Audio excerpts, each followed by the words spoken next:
Eu posicionei alguns do povo atrás dos muros, ou atrás dos pontos mais baixos dos muros, nos lugares abertos, dividido por famílias, armados de espadas, de lanças e de arcos. Está escrito aí na sua Bíblia isso? Amém.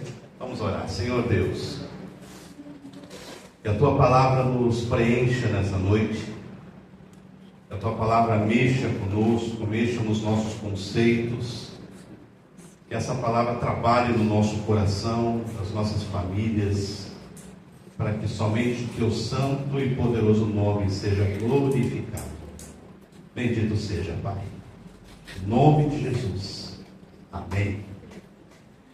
Meus irmãos, esse capítulo aqui de Neemias, ele é um dos mais completos que eu conheço no Velho Testamento. A história, as metáforas aqui, as metáforas que podem ser tiradas desse texto, a exegese que pode ser feita aqui é algo impressionante.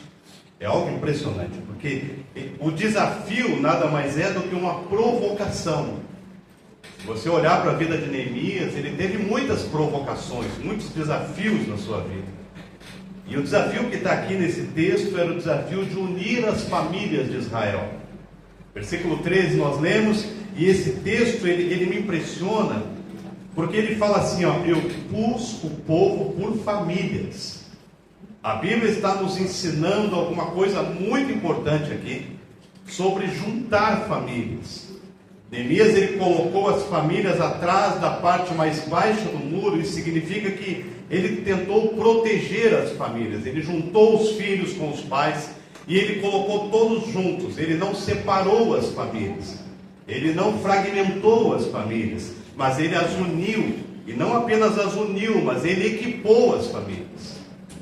Quando você olha aqui, você vai ver que ele fez da família a motivação do povo. E no versículo 14, quando ele quis motivar o povo a continuar a obra de construção do muro, ele vai falar assim, agora vocês se juntem, não tenham medo deles.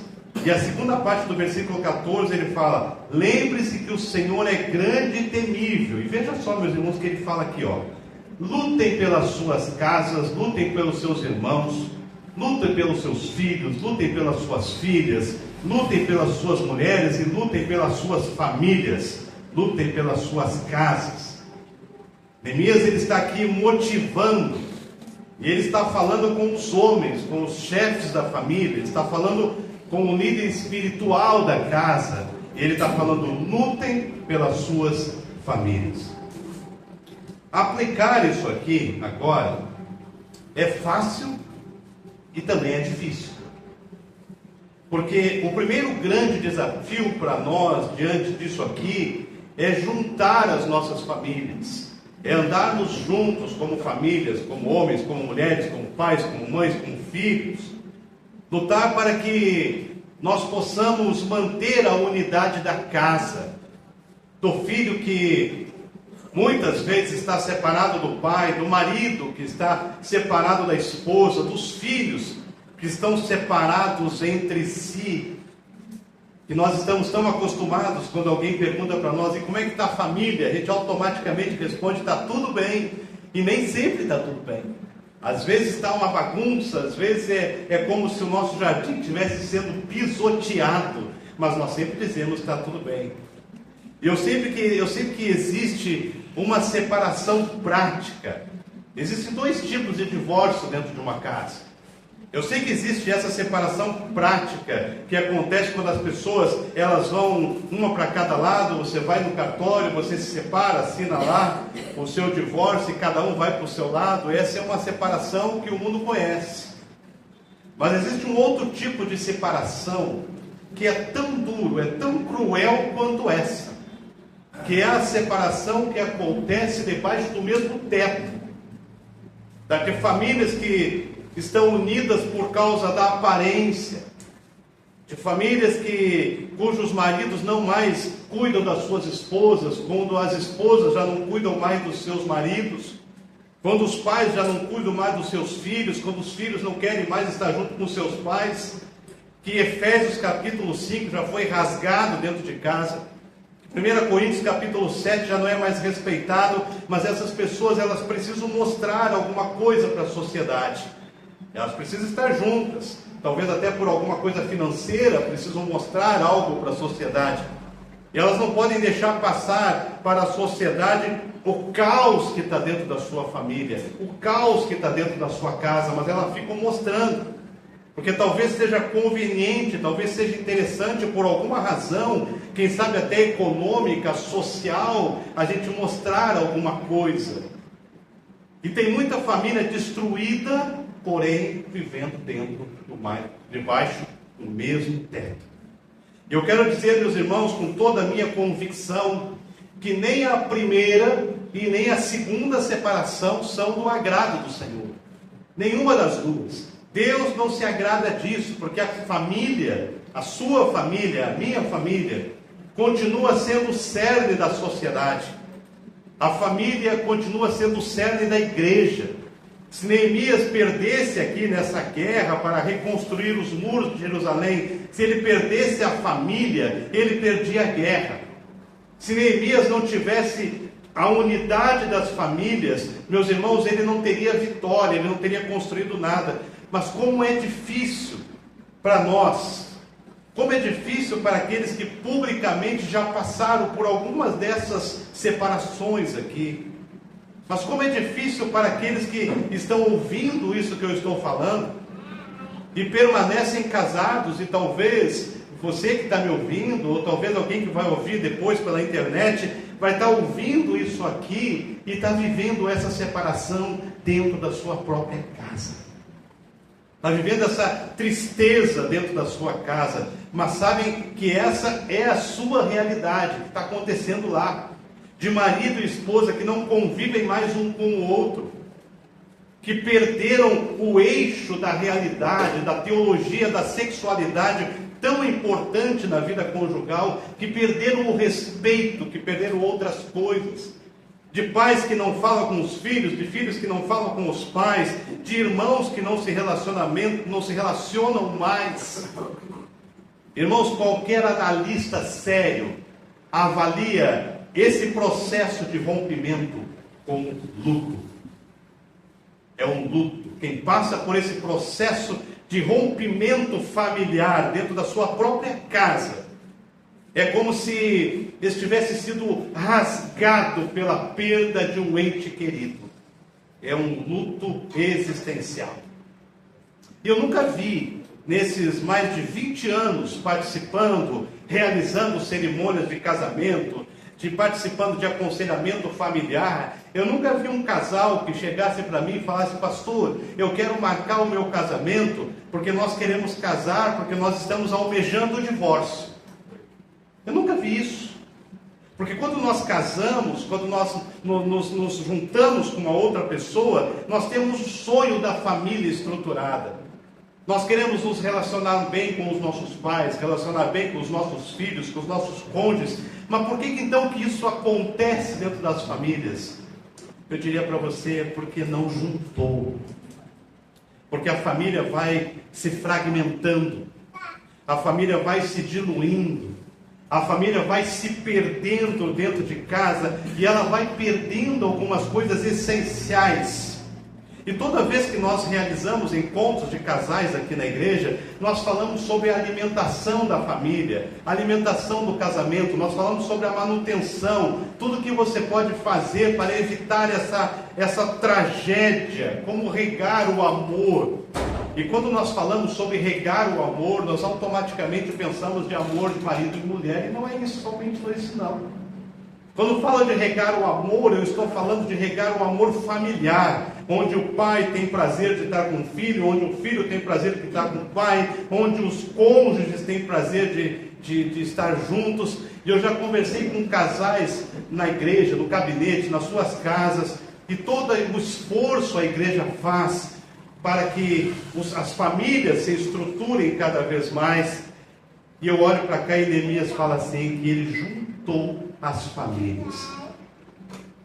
E você que está aqui, olhe para essa palavra do versículo 14 do capítulo 4 e leve para a sua casa, E eu preciso dizer para você que talvez eu não saiba a extensão do que eu estou falando, mas você sabe a extensão do que você está ouvindo.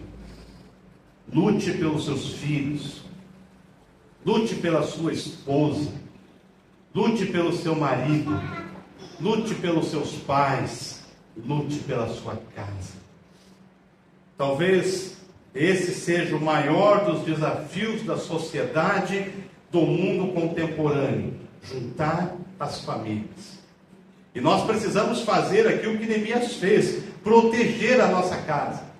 Proteger de quem? Das astutas ciladas do diabo, que quer destruir a tua casa, que quer destruir o teu casamento, que quer destruir o teu relacionamento com os teus pais, com os teus filhos. Porque, primeiramente, porque esse versículo esse versículo aqui fala do adversário da nossa alma. Qual é o adversário da nossa alma? É o diabo. O diabo, tudo que ele toca, ele mata, tudo que ele toca, ele destrói. E quando ele entra com as brechas que nós damos dentro da nossa casa, ele quer destruir a nossa família. Ele quer criar mau relacionamento, ele quer criar mágoa, ele quer criar ódio, ele quer criar rancor. E talvez alguns aqui estejam, e louvado seja Deus por aqueles que têm as suas famílias estruturadas, mantenham as suas famílias estruturadas. Agradeça a Deus, ore, busque, cuide da sua casa. Talvez você não esteja bem entendendo isso tudo, mas aqueles que passam por problemas dentro da sua casa, como é difícil, como que dói. Filhos que não mais respeitam os seus pais, filhos que separaram a sua vida dos seus pais e acham que os pais eles são velhos, eles são quadrados, que os pais não têm mais nada para ensinar.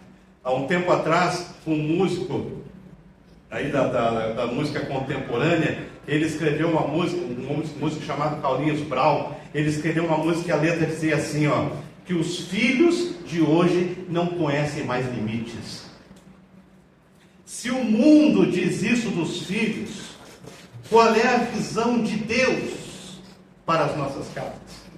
Se o mundo tem essa concepção da elasticidade danosa, uma elasticidade destrutiva, como é que Deus está vendo tudo isso? Irmãos, nós precisamos esconder as nossas famílias, nós temos que equipá-las, nós temos que cuidar da nossa casa. É como quando o diabo vem atrapalhar a sua vida, ele vai encontrar um homem lá, uma mulher com a Bíblia na mão e que vai dizer: aqui não, aqui nessa casa a direção é do Senhor Jesus. Irmãos, nós temos que equipar as nossas famílias. E Paulo, ele vinha escrevendo a carta aos Efésios, e quando ele chegou no capítulo 5, ele começa a falar para os casais, ele começa a falar para as famílias, e ele fala de um texto sobre o marido ser o cabeça da sua família. Ele está falando isso aqui, coisas que muitos maridos talvez não entenderam ainda o que isso aqui significa. E nós não podemos confundir aqui autoridade com autoritarismo. Nós não podemos confundir isso. Isso aqui não pode existir dentro de casa, porque a autoridade é uma coisa, é outro tipo de coisa. Autoritarismo é a corrupção da autoridade. Não é o marido mandar na esposa, não, mas Paulo está falando que ao homem cabe a liderança do seu lar. E como o mundo hoje tem falta de homens que trazem para si essa responsabilidade. Começou lá com Adão. Vocês lembram do Adão? Quando Deus chega, o que aconteceu? O que o Adão falou? Ah, Senhor, foi a mulher que o Senhor me deu. Primeiro ele tira a culpa dele e coloca na mulher. Foi a mulher. Então, quer dizer, o homem que estava ali, que a Bíblia deixa claro que Adão estava do lado, estava vendo a sua mulher pecar, não fez nada, e quando Deus pergunta, foi a mulher. Então a culpa passa a ser da mulher. Quantas vezes eu já ouvi, quando eu chegar no céu eu quero bater um papo com a Eva. Eu não, quando eu chegar no céu eu quero bater um papo com Adão. Porque aonde que estava o Adão que viu a sua esposa pecar e não fez nada? Primeiro ele coloca a culpa na mulher, foi a mulher. Aí quando não deu certo, o que ele fez? A culpa passa a ser de Deus. Foi a mulher que o Senhor me deu. Porque se o Senhor não tivesse me dado essa mulher, eu não tinha pecado. Meus irmãos, como nós estamos vivendo falta de homens que assumem a responsabilidade das suas casas, E foi dito aqui em Efésios capítulo 5, pelo próprio apóstolo Paulo, que às mulheres cabe a submissão. E nós não podemos entender essa submissão de uma maneira distorcida, como pessoas que não têm identidade, que apenas obedecem aos seus maridos. Não é isso que a Bíblia está dizendo. Qual é a dificuldade que uma mulher tem de se submeter a um marido que a ame? Um marido que cuide dela, que se preocupe com ela. Qual é a dificuldade? Nenhuma. Mas a Bíblia manda que o homem ame a sua esposa, porque ele tem muita dificuldade de fazê-lo. E manda que a mulher se submeta ao seu marido, porque tem muita dificuldade de fazer. E o que aconteceu em Gênesis foi que Adão deixou a sua esposa sozinha. E quando isso acontece, Satanás vem e ele coloca dúvida no projeto de Deus para a família. E essa aqui é a grande questão. Uma das perguntas que eu mais ouço, uma das frases que eu mais ouvi no ministério nesses quase 30 anos, alguém chegava no gabinete e falou: pastor, eu estou aqui com meu coração sangrando, pastor, mas eu tenho que dizer que eu acho que eu casei com a mulher errada. E quando chegam e dizem assim: pastor, eu lamento dizer, eu estou chorando por dentro, mas a verdade é que o homem, ele que casou com a mulher errada, é porque ele não quer assumir a sua responsabilidade, porque Satanás, ele põe em dúvida o projeto de Deus. E aí a gente quer abandonar o barco, a gente quer deixar para lá, e ele começa a fazer você pensar que a pessoa com quem você casou é a pessoa errada, porque não pode ter os ajustes, né? Porque para a gente ser feliz dentro de casa tem que ter ajuste, não tem? Você casou com uma pessoa totalmente diferente de você, é uma outra pessoa com uma outra criação, com outros pensamentos, com outros gostos. E se eu perguntasse aqui para cada um de vocês, uma esposa gosta de uma coisa e o marido gosta de outra. Mas o que nós fazemos dentro das nossas casas são os ajustes. Irmãos, nós não estamos sendo inteligentes do ponto de vista espiritual, porque agora a gente tem que classificar isso, né? Existe todo tipo de inteligência. Inteligência emocional, espiritual, física, moral. Eu estou falando dessa aqui, dessa espiritual. Para entender que a tua esposa, que o teu marido é a providência de Deus para a tua vida. Amém? Você está perto da sua esposa e do seu marido? Vira para ele e fala: providência de Deus para a minha vida. Fala, minha esposa. Fala, estou ouvindo. Isso. É meio difícil esse negócio, né? A gente fala meio envergonhado assim, parece que a gente está com medo. Essa coisa é difícil. Não é mais como era antigamente, quando éramos namorados. A gente saía de mão dada, o rapaz ia dirigir o carro, a esposa se abraçava, não conseguia nem fazer a marcha. Agora, depois que casa, isso se torna um negócio difícil. Parece que é ruim da gente olhar no olho do outro e dizer: você é a providência de Deus para a minha vida. Vamos tentar de novo? Vai lá. Você vai, pode falar. Foi morrendo, acho que alguém falou só vida aí. Falou só da vida. Mas tudo bem. A gente vai perdendo esse negócio. Sabe? Você se lembra quando Deus fez a mulher com Adão? Ele vibrou, irmãos. Quando ele olhou daquela mulher, ele ficou tão feliz que ele falou assim: ó, ossos dos meus ossos. Se ele fosse pentecostal, ele já dizia glória a Deus, aleluia. Mas eu acho que ele era batista. Ossos dos meus ossos. Né? Neemias protege as famílias. A gente tem que voltar a essas coisas. Lá quando você conheceu a sua esposa, quando você conheceu o seu marido, que você sentia vontade de comprar um bombonzinho para ela, uma florzinha para ele, isso vai se desfazendo dentro das nossas casas. O marido que chega em casa correndo, acelerado, a esposa que espera o marido com camiseta de vereador. Pelo amor de Deus, a gente vai se perdendo dentro de casa. A gente vai perdendo esse romantismo. A gente vai perdendo essa alegria dentro de casa. Os filhos olham para o pai, veio o pai lá meio emburrado, a mãe lá limpando a casa, o marido chega, ela vai abrir a porta, primeiro ela seca a mão porque está na água sanitária, abre a porta. Não tem mais romantismo. Quando eu falava para adolescentes e jovens, eu sempre dizia que até eu tenho que falar isso para os pais do meu filho, depois que eu acho que eu não falei isso para ele, tem que combinar com o pai da namorada e com a mãe, de você chegar na casa dela às 5 horas da manhã, quando ela está dormindo. Daí você bate na porta, ela levanta e sai. É com aquela que você vai casar. Não é com aquela maquiada, blush, rouge, rímel, batom, aquele negócio. Não, é com aquela que acorda lá de manhã. A gente esquece isso, aí a gente vai perdendo isso dentro da nossa casa. A gente vai perdendo isso. Eu não sou igual à mulher, eu sou diferente. Essa diferença, ela faz parte do projeto de Deus.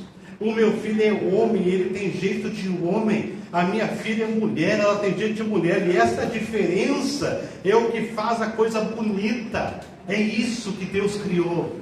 É assim que Deus criou. O mundo está falando diferente. O mundo agora está numas coisas aí de que não pode dar roupas de menino nem de menina para o filho, porque o filho tem que escolher quando crescer o que ele quer ser, se quer ser homem, quer ser mulher. Isso é coisa do diabo. Isso é coisa do capeta, isso não nasceu no trono de Deus. Eu ia dizer que nasceu no trono do diabo, mas o diabo não tem trono, coisa nenhuma. Mas é coisa do diabo. Deus criou o homem, Deus criou a mulher. O menino tem que ter jeito de homem, mulher tem que ter jeito de mulher. É assim que as coisas funcionam. Hoje uma menina gostar de rosa virou feia. Ai, gosta de rosa. Sabe, coisa ruim isso. Neemias, ele protege a sua casa, ele protege as famílias, e o muro começou a ser reconstruído. Mas às vezes algumas coisas que aconteceram com Neemias acontecem conosco. Se você ler o versículo 10, em algumas versões, vai dizer que o povo chegou assim para Neemias: Neemias, nós não vamos conseguir reconstruir o muro. Neemias, mas por que você não vai conseguir? Porque tem muito entulho. Ah, irmãos, tinha destruído os muros, tinha entulho.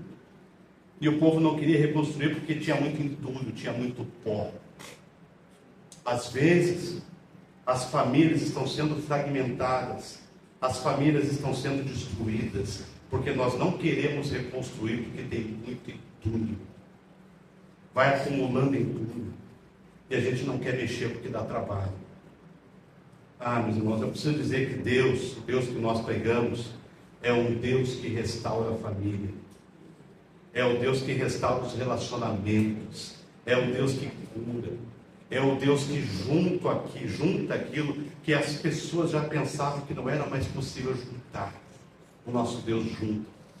É o Deus que olha com amor. É o Deus que olha com misericórdia. É o Deus que zela pelo projeto precioso da família. Esse é o Deus que nós pregamos. Nós estamos celebrando esse mês aqui na igreja, o mês da família. E eu tenho visto que tem muita gente que se preocupa em vestir a família por fora, mas esquece de vestir a sua família por dentro. Esquece. Nós vamos às lojas, nós compramos para os nossos filhos roupas, compramos para os nossos cônjuges roupas, sapatos e tal, e nós esquecemos de vesti-las por dentro. Quantas mães aí, espero que não, mas nem vou falar isso, pode ser que seja, né? Mas a gente esquece, assim, no dia das mães, o que a gente dá para a mãe? Às vezes a gente dá um prato, a gente dá uma panela, a gente esquece coisas básicas. Se você não fez café na cama para sua esposa, para sua mãe hoje, faça amanhã. Faça. Por que não? Sabe? Construir aquilo que a gente precisa trazer de volta para a família. Olha que Neemias fala: lutem por seus filhos, lutem pelos seus maridos, lutem pelas suas mulheres, lutem pelas suas casas, lutem pelos seus pais. Irmãos, que palavra difícil de ser pregada, mas que palavra difícil de ser vivida também. E é interessante que em um determinado momento da construção, Neemias disse às famílias assim: olha, eu vou colocar um músico aqui com uma trombeta. E quando vocês ouvirem a trombeta tocar, vocês parem de fazer o que vocês estão fazendo e vocês corram todos para o mesmo lugar, porque é sinal que vem o inimigo, nós temos que lutar juntos. Neemias estava ensinando o povo que eles não podiam perder tempo se degladiando entre si. Não podiam. Eles tinham que ter a certeza de contra quem eles tinham que lutar. Contra quem que nós lutamos? Eu não sou inimigo da minha esposa. A minha esposa, ela não é minha inimiga. Os seus pais, adolescentes e jovens, eles não são seus inimigos. Não são. Nós somos uma família. E Paulo está dizendo, olha, a luta de vocês não é contra um, contra o outro, mas a luta de vocês é espiritual. A luta de vocês é contra as hostes espirituais do mal nas regiões celestes, ou seja, espiritual. A família está junto. Neemias está dizendo isso. Vocês fiquem trabalhando, mas quando tocar a trombeta, todo mundo corre, porque tem inimigo e a gente, contra o inimigo, a gente luta junto. Isso é família. O projeto de Deus é sempre um projeto de restauração. Sempre. Meus irmãos, a questão é que uma das armas mais usadas pelo inimigo é colocar o projeto de Deus em dúvida. É isso que nós não podemos permitir. Que o inimigo entre, que o inimigo tome espaço. E ele vai gerando amargura, ele vai gerando tristeza, ele vai gerando angústia, toda a inimizade, todo o mau relacionamento, toda a rachadura dentro de uma família, nunca é feita por Deus. Todo tipo de fissura dentro de uma casa é feita pelo inimigo, pelo diabo. Então, quando nós vemos que isso está acontecendo na nossa casa, nós temos que usar as armas que o Senhor nos dá, para que nós possamos juntar as nossas famílias.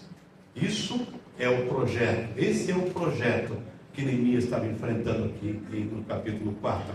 E ele estava com os muros da cidade destruídos, ele estava com as portas da cidade destruídas.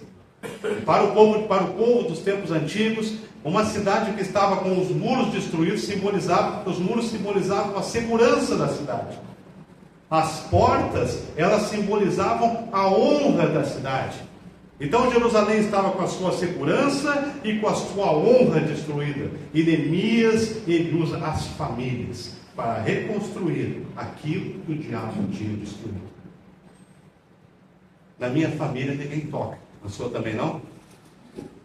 Temos homens corajosos aqui que vão dizer, na minha família não. Amém? Amém. Amém. O diabo, quando chegar a querer interferir na nossa casa, ele vai ter que nos encarar. E ele já sabe quem habita em nós. O Espírito Santo de Deus. Que caso ele já tenha esquecido, esse Jesus Cristo já derrotou ele. Então talvez nós tenhamos que começar a semana com alguns desafios. Um deles é olhar para tudo que está ruindo e reconstruir. Tem coisa errada? Vamos reconstruir. Está difícil? Peça a Deus. Mas não deixe nenhuma brecha para que o inimigo entre na tua casa. E hoje nós celebramos o Dia das Mães. E na Escritura nós vemos diversas figuras de mães que exerceram um papel essencial na preservação da fé, na criação dos filhos, na sustentação da família. Alguns dizem que a mulher não se envolve em negócios, que a mulher não faz essas coisas. Se você lê o capítulo 30 de Provérbios, quando ele fala da mulher virtuosa, você vai ver que ele fala assim, a mulher virtuosa edifica a sua casa, ela planta, ela colhe, ela faz negócios, ela compra roupa, ela vende, é um papel essencial da mulher. Não sei como que as nossas famílias se estruturariam sem as mulheres. Nós entendemos que as mulheres, que as mães em especial, elas são de extrema importância no reino de Deus, no projeto de Deus para esse mundo. Se você for olhar a palavra de Deus, você vai perceber que o amor de mãe é o amor sacrificial que mais se aproxima do amor de Deus. Deus coloca o seu filho dentro de uma família, coloca junto com uma mãe, para que ele tivesse esse ensinamento, esse cuidado. Então hoje nós celebramos o Dia das Mães, e é um tempo de muita alegria.